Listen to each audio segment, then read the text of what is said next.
Et oui, bien sûr, je veux parler de D'Artagnan.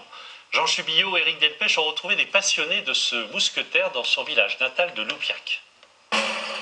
Ils apparaissent en 1622 sous Louis XIII. Voici le mousquetaire. Tous pour un, un pour tous. Ces militaires d'exception armés de mousquets étaient choisis parmi les gentilshommes du royaume pour devenir garde du corps du roi. Le plus célèbre d'entre eux s'appelait D'Artagnan. À travers des mémoires apocryphes, ce personnage de l'histoire inspira Alexandre Dumas, qui écrivit 3 récits dont le fameux « Les 3 mousquetaires ». Dans le Gers, le village de Loupiac possède son musée. Entièrement dédié à D'Artagnan, on peut y voir différents documents qui font le tri entre le faux et le vrai. Comme 2 de ses frères, il quitta la région vers 1630 pour devenir militaire à Paris, sous le nom de sa mère Françoise de Montesquiou d'Artagnan. Et c'est au château de Castelmore que naquit ce héros gascon, connu aujourd'hui dans le monde entier.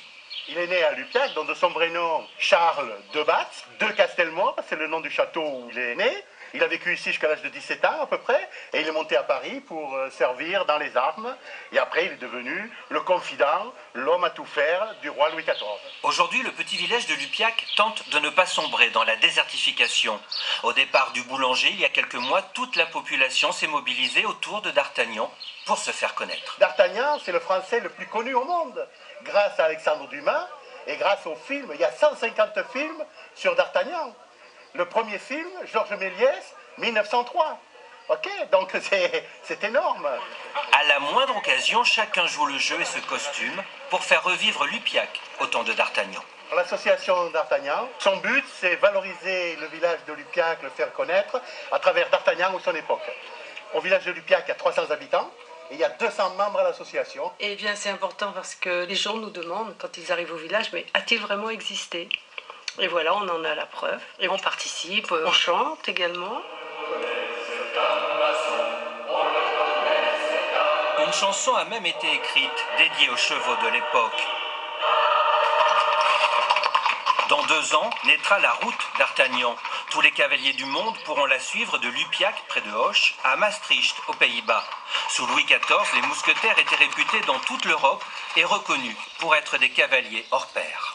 C'est la route d'Artagnan, c'est un peu un rêve, c'est ce que disait Julie tout à l'heure.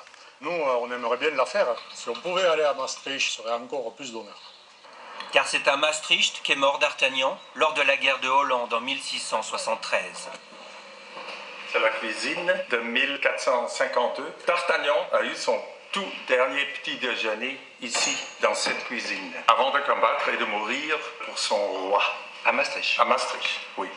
Hommage lui est rendu ici, dans un parc de la ville. Et en France, une sculpture monumentale de D'Artagnan sera inaugurée à Loupiac le 9 août prochain.